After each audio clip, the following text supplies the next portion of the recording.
önlem alınırsa iyi olduğunu düşünüyorum. Durum ciddi, durum ciddinin farkında olmamız gerekiyor. Yani tedbirler alması gerekiyor. Geç kalınmış olabilir. Çünkü sonuçta salgın devam ediyor her yerde, dünyanın her yerinde. Yani durum ciddiyetin farkında olmamız gerekiyor açıkçası. Bu uygulama biraz geç oldu sanki. Daha erken yapılabilirdi bu Batman için. Bu faydalı bir karar. Olması gereken bir şeydi. Ama biraz geç yapıldı. Daha erken yapılabilirdi bu.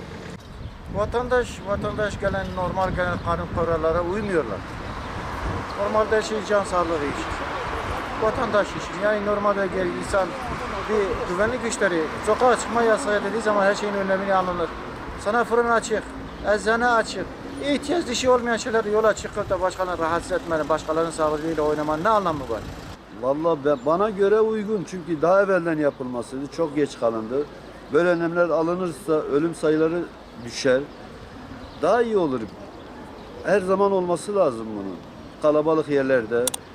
Çünkü hastalık her yerden gelebilir.